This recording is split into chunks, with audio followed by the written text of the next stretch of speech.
తల్లి ప్రేమ, తండ్రి బాధ్యత ఎలా ఉంటుందో చెప్తాను, వినండి. పెళ్ళైన కూతురికి కొత్తగా కాపురానికి పంపించేటప్పుడు తల్లి చెప్పే మాటలు ఇలా ఉంటాయి. అమ్మ, నువ్వు వెళ్ళేది మీ అత్తగారింటికి, జాగ్రత్తగా ఉండు. మీ అత్తగారు ఏమైనా అంటే నాకు ఫోన్ చేసి చెప్పమ్మా, నేను వెంటనే వచ్చి అడుగుతాను. మీ అత్తగారు, మీ వదిన వాళ్ళు ఎవరైనా ఏమన్నా అంటే మీ ఆయనకి చెప్పు, సరేనా? నువ్వు వంట చేసేటప్పుడు నీకేమైనా అనుమానం ఉంటే నాకు ఫోన్ చెయ్యి, నేను నీకు చెప్తాను, సరేనా? అక్కడంతా కొత్త వాతావరణం కదమ్మా, నీకు ఏదైనా బెంగగా ఉంటే నాకు వెంటనే ఫోన్ చెయ్యి, నేను మాట్లాడుతూ ఉంటా, ఓకేనా అని చెప్తుంది తల్లి. తండ్రి చెప్పే మాటలు ఇలా ఉంటాయి. అమ్మ, నువ్వు వెళ్ళే చోటు కొత్తగా ఉంటుంది, అక్కడ నీకు అంతా కొత్తగా ఉంటుంది కాబట్టి నీకేమైనా తెలియకపోతే వాళ్ళని అడుగు. నువ్వు ఇబ్బంది పడకు, వాళ్ళని ఇబ్బంది పెట్టుకో. ఇప్పటి నుంచి మీ అత్త మామే నీకు తల్లిదండ్రులు, నీ భర్తే నీకు అన్నీ. మీ అమ్మా నాన్నలకి ఎంత గౌరవిస్తావో మీ అత్త మామలకి అంతే గౌరవం ఇవ్వాలి. మమ్మల్ని ఎంత ప్రేమగా చూసుకుంటావో వాళ్ళని అంతే ప్రేమగా చూసుకోవాలి.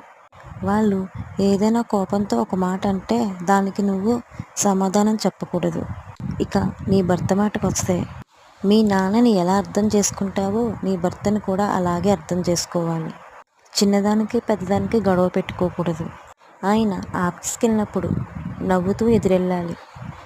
ఆయన వచ్చేటప్పుడు ప్రేమగా పలకరించాలి. భోజనం పెట్టేటప్పుడు ప్రేమగా వడ్డించాలి, తోడై ఉండాలి. ఆయన ఇష్టాన్ని నువ్వు గౌరవించాలి. కష్టమైన నష్టమైన నీ భర్తకి నువ్వు తోడై నీడై ఉండాలి. నీ కష్టాలని నీ ఇష్టాలని నీ భర్తతో పంచుకోవాలి. మీ అత్త మామలతో ఎప్పుడూ గౌరవంగా నడుచుకోవాలి.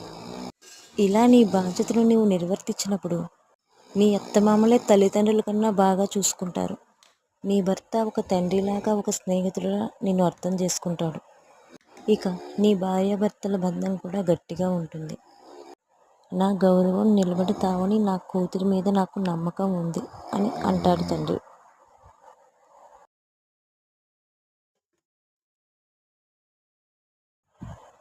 మరి మీ నాన్నగారు మీతో ఏం చెప్పారు? నాకు కామెంట్ చేయండి. ఇంతకీ ఇదేంటంటే ఎగ్ వెజిటేబుల్ బిర్యానీ చాలా బాగా కుదిరింది. లైక్ చేయండి, షేర్ చేయండి, కామెంట్ చేయండి, సబ్స్క్రైబ్ కూడా చేసుకోండి. Thank you.